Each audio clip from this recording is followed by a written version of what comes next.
A glimpse into Calgary's future. City councillors look ahead to a city where 2 million people live. A tragic school field trip. The body of the missing 11-year-old boy was discovered at the bottom of the lake. An 11-year-old boy dead in Medicine Hat. And giving back. Give me a chance to show what I can do. How people with developmental disabilities are making our world a better place.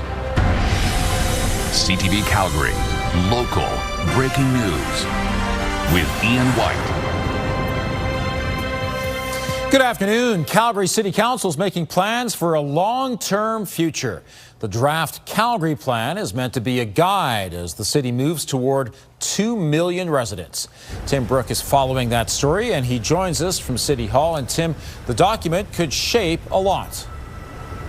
Yes, Ian, it's essentially one just large planning document that envisions what the next 25 years of Calgary could look like. Everything from housing to development to density to transportation. Now, the Calgary plan suggests by 2050, half of all new housing should be built in existing developed areas and located within walking distance of a major transit station. It also outlines a plan that would see the downtown population nearly double and have more Calgarians use a vehicle less often. Now, nothing has been agreed to yet, but the councillors we chatted with believe the plan needs to be tweaked before it can go through.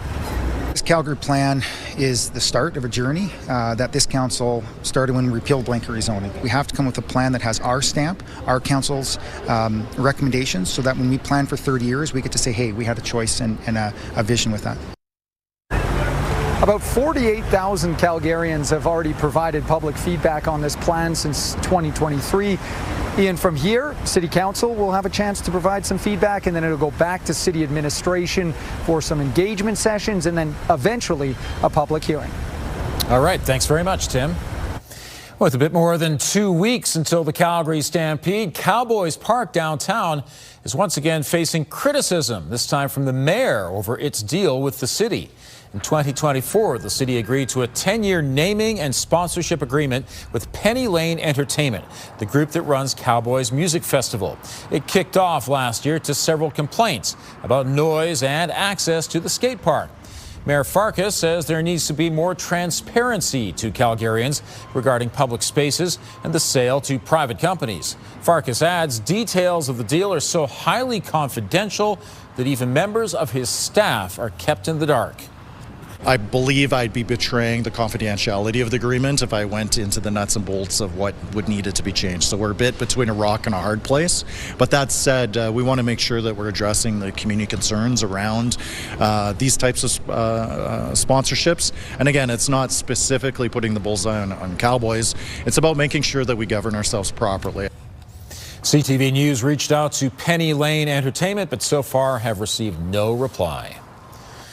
An 11-year-old boy has died in a suspected drowning while on a school field trip near Medicine Hat. Alicia Fielberg joins us from the newsroom. And Alicia, it happened in a park. Ian, Echodale's just west of Medicine Hat, but run by the city, and the incident happened in the swimming lake. Police say there were lifeguards on duty. Police, firefighters, and Halo helicopter were called to the park around 2 yesterday afternoon for reports of a missing child. About an hour later, they found the body of the 11-year-old boy at the bottom of that swimming lake. He was taken to hospital and his family was notified. Medicine Hat Public School Division confirms the death happened during a field trip. The school board is now offering supports to students and staff. Police do not suspect foul play, but are investigating this incident. This is a completely tragic incident for everybody involved, from especially the family, the relatives of the family, the whole school board itself, and the friends and colleagues, the teachers, everybody. And as a police service, again, it does weigh on the members who are investigating and dealing with it. Now, all of Medicine Hat city-owned pools and aquatic facilities are closed while the city does a review and to give people time to grieve. Ian? Thanks, Alicia. A cyclist has been taken to hospital after getting hit by a vehicle this afternoon in the southwest. It happened just before 3 near the intersection of Bow Trail and 45th Street. Police say the cyclist ended up with minor injuries and was taken to hospital as a precaution. The driver remained at the scene, and police continue to investigate.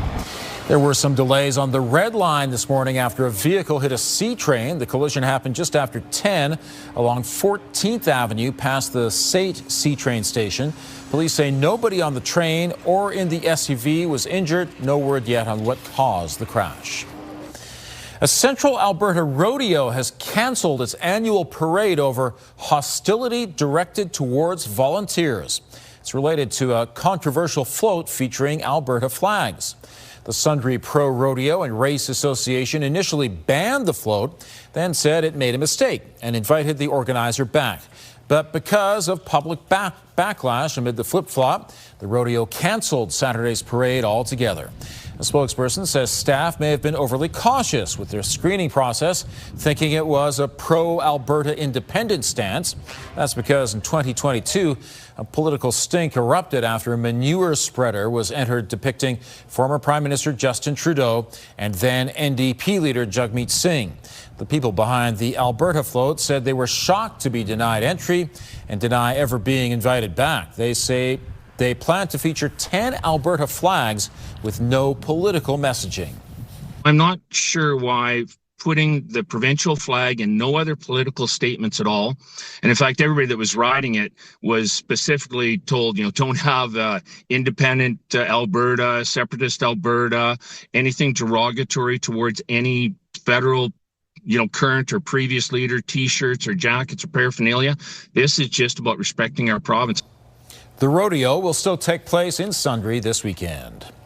There are reports of a tornado touching down in northern Alberta Monday night. It happened near Girouville, which is about 4 hours northwest of Edmonton. People who live in the area say there was little to no warning before they saw the spiral in the sky. Fire officials say there were no serious injuries during the storm, but property was damaged, most significantly on the eastern side of town. Danielle joins us now with severe weather watches and warnings for southern Alberta, and there are some areas with some damage. Yeah, oh boy, has it been an active day for us in southern Alberta. And we talked about all the active weather today being down the Trans-Canada. That's exactly what happened. So first we'll show you the watches that are in place, and they've retreated. Earlier they were in Calgary, now they're down towards just the Medicine Hat area as these cells really make their way off and out into Saskatchewan. So the worst of this is just out of the way now.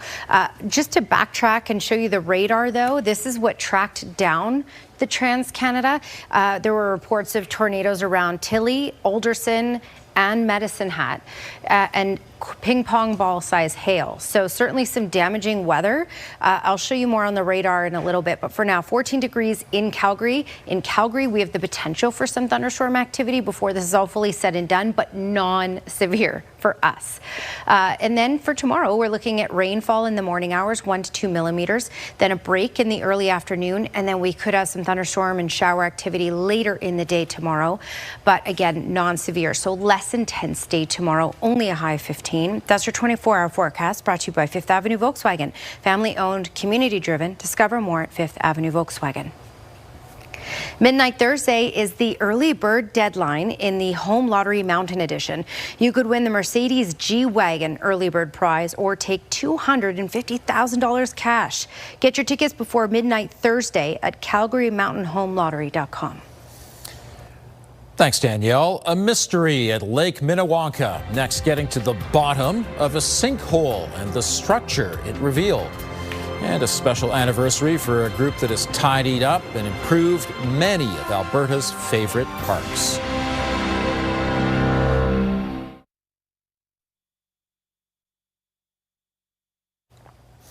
A mysterious underground structure has been discovered at Lake Minnewanka in Banff National Park. Parks Canada says a portion of the beach collapsed in May.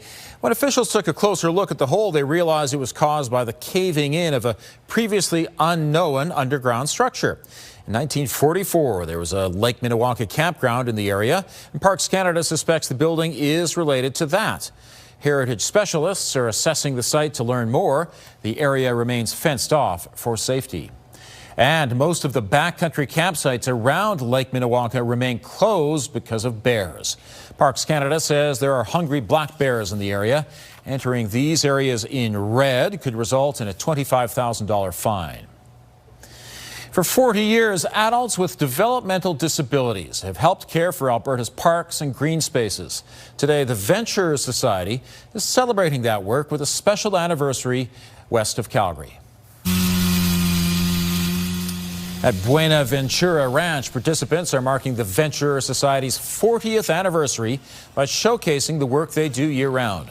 Crews based in Fish Creek, Bragg Creek, Kananaskis, and Cypress Hills help maintain trails, reduce wildfire risk through fire-smart projects, clear deadfall, and create woodcraft products sold to support their program.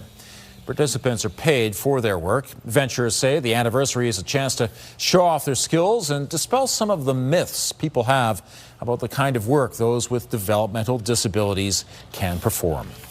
When people, think, oh, well, this person's got, a disability that, he's not capable of doing the work, that's not true. People that have a disability are capable of putting their minds to the job and prove themselves that, hey, I'm worthy of working, give me a chance to show what I can do. Organizers say the goal is to build on 40 years of success, creating more opportunities for adults with developmental disabilities to contribute in communities across Alberta. Well, if you're out in the woods right now, you might want to be careful and keep an eye to the sky. Yes, definitely take these things seriously today. I'm going to be saying that a lot this summer, as we know, but this really kicked it off, didn't it? Okay, Sky Watch weather camera in Calgary, it was tame. Outside of Calgary, down the Trans-Canada, not so tame, very active, dangerous. So dangerous winds, large size hail, tornadoes, all of it. Okay, right now temperatures are so cool, just 14 in Calgary. Earlier today, we were at 23 degrees. In just 4 hours, we dropped down to 13, and now we're starting to rise again because we're on a break from the rainfall. But then temperatures will drop once again once this next wave of rain rolls through. 15 is the temperature in Brooks and just 13 in Medicine Hat. Brooks, Lethbridge, Medicine Hat were in the mid-20s earlier today.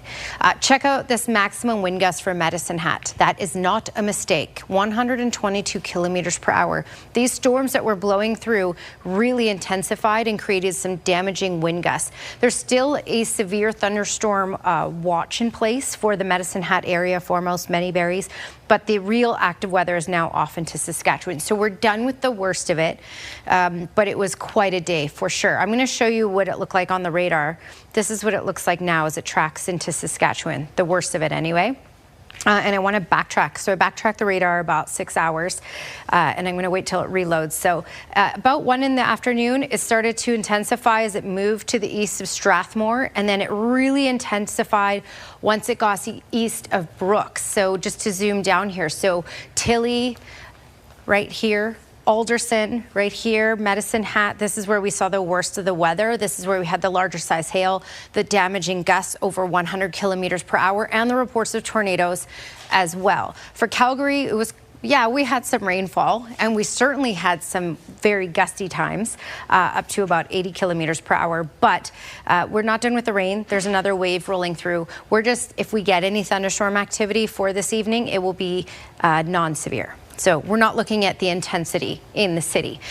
All right, for the far south, there is the potential, Calgary is the potential for still some isolated showers, non-severe thunderstorms as we go through the rest of today. Things die down overnight, but then another wave is back. So this is tomorrow morning. The rain will start moving down the QE2 and peak into Calgary in the morning hours. It could start as early as 8, or most likely it will kick in at 9 into the north end and then track through. And then we get a break from that rainfall in the city in the afternoon hours, as you can see right here. But by the supper hours, there will be some development happening once again, showers, thunderstorms, and there's a small chance it could track into the city. Okay, then Thursday morning, things clear out. We may see a little bit of shower, non-severe thunderstorm activity. Again, for Calgary, any sort of thunderstorm activity we get for the next 2 days is non-severe. We do not have the heat to spark up any intensity of storms to get it to that more severe criteria. 1 to 2 millimeters of rain possible tomorrow morning. Another 1 to 2 millimeters of rain possible late day Thursday. Friday, stable, sunny, 21. And then the next system rolls in on the weekend. This will be a good rainmaker. 5 to 10 millimeters of rain with this possible on Saturday. Midnight Thursday is the early bird deadline in the Home Lottery Mountain Edition. You could win the Mercedes G-Wagon early bird prize or take $250,000 cash. Get your tickets before midnight Thursday at CalgaryMountainHomeLottery.com. Thanks, Danielle. It's a big step forward for a local craft brewery. Still ahead, the cold one or two. Depends how long the flight is. That's up ahead.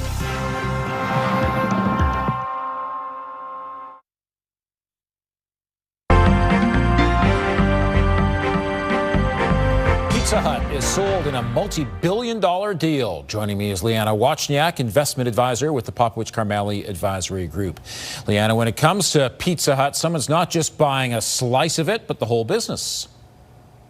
That's right. And this has actually really been driven by its now shortly former parent company, Yum Brands. Yum Brands also owns companies like KFC and Taco Bell, but Pizza Hut has really been struggling as a brand overall.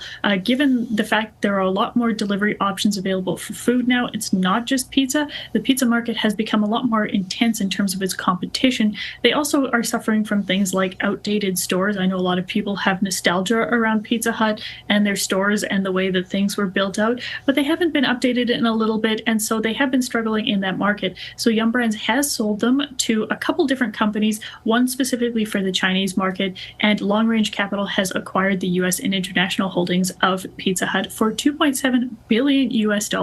So as you said, that is a lot of pizza, but it'll be interesting to see what they choose to do with the brand and if they can turn it around and make it a little bit more profitable.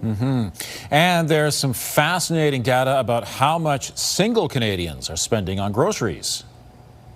That's right. And it's a bit interesting if you think about going to the grocery store as a single person versus going to the grocery store as a couple. A single person buying for themselves, if there's a solo person household, spends about $102 a week on groceries on average. But it looks like a couple only spends about $80 per person per week. Now, that's according to a new survey by Interac, where 8 out of 10 Canadian singles said that they are actually having trouble cutting their grocery bill any further beyond that. And we've seen a lot of singles ditch things like premium cuts of meat, premium deli products, ready-to-go meals, and switch to the generic versions. But even so, they are still spending more at the grocery store. Now, given a time where we've seen actual grocery inflation up 22% since 2022, that does hurt the bottom line, particularly for a single-income household. So that is something definitely to keep an eye on and to think about the next time you're in the grocery store. Liana, thanks very much. Thank you. A Calgary woman is charged after police uncovered an enormous amount of stolen merchandise from Lululemon. Police say the items are worth $150,000. They came across the goods after executing a search warrant at a home on Heron Mews Northeast and believe the Lululemon items were stolen during transport. They also found methamphetamine, cocaine, and several other items. 35-year-old Cassandra Ruby St. Ange is charged with several offenses, including possession of stolen property and drug offenses. A Calgary brewery is heading to new heights as the exclusive beer provider to WestJet. Tool Shed Brewery beers will soon be available in the WestJet Lounge and on aircraft. The brewery was started in 2012 and eventually became a popular local gathering place. 3 of their beers will be offered: Local Legend, People Skills, and Golden Hour. The brewery owner says it's a big break for a local small business. A company like WestJet is one of the only major airlines in the world to exclusively offer craft beer for their guests. That is one of the hugest things, I think, in the world. You'll be able to lift a Tool Shed beer on a WestJet flight beginning July 15th. Planning for city growth. Here's Tara Nelson with a look ahead to CTV News at 6. Hi, Ian. City Council was presented with a draft plan today, which is meant to be a guide as our city moves toward 2 million residents. Coming up at 6, why one councillor is calling the suggestion simply blanket rezoning 2.0. Also ahead, following significant noise complaints about Cowboys Park, the city says Stampede music needs to be ending a half hour earlier on weekends this year. Coming up, we'll tell you what those who live nearby think of the change. Ian. Thank you, Tara. It's the end of an era in Canadian broadcasting. Hockey Night in Canada will no longer be on CBC. Hockey Night in Canada has been a fixture on CBC since 1952. But Rogers' new NHL deal begins this fall, and games won't be carried on the national public broadcaster. Rogers signed an 11-year, $12 billion agreement with the league to broadcast games on Sportsnet.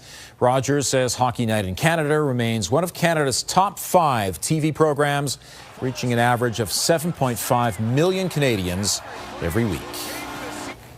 We have some serious weather conditions that are really worth keeping an eye on for the next few hours. Right now in Calgary, some clouds and 14 degrees. Danielle brings us up to date in a couple of minutes. Danielle, we've had some pretty scary weather really towards southeastern Alberta around Medicine Hat, but it's moved off to Saskatchewan. Yeah, so the worst is now off into Saskatchewan, and the warnings have moved off into Saskatchewan as well. Yes, there's still a little bit of active weather right along the Saskatchewan border east of Medicine Hat, but this is really dying out. Gusts over 100 kilometers per hour, reports of tornadoes, large size hail. It was a big day along the Trans-Canada. All right, currently in Calgary, we're down to 14. We did get up to 23 earlier today. And looking at the long range forecast, unsettled for the next couple of days and on the cooler side, but not severe, just on and off rain. And if we get a thunderstorm, it will be non-severe. Thanks, Danielle. A Calgary man is just back from a trip to the Yukon where he summited Mount Logan. Tom Kidda has climbed a number of mountains in his 20 years of mountaineering, many of them solo. On his latest adventure, he had planned on climbing with a partner from the U.S., but on the last leg of their journey, the partner became dizzy and nauseous. That meant Kidda would once again be summiting solo. This time, the destination was over 5,900 meters. On June 2nd at 6 p.m., he started the final push. He says the sun doesn't actually set at that altitude, so when he made it to the top at midnight, it was still light out. I'm a solo climber. I did almost everything solo, so I kind of have experience in that, psychological problems that happen when you just don't see another human being for a while and you're just by yourself. And there's this little thing telling you in your head, like, why are you here? You should go back. Why are you doing this? Kidda says he did not spend much time at the highest point in Canada because he had a 4-hour journey back to camp. He was also cold and tired from lack of oxygen. Now that he's safely returned from that adventure, Kidda plans on taking it easy for a while before planning where his next climb will be. Well, congratulations to him. Thanks very much for joining us. Now here's the early edition of the CTV National News.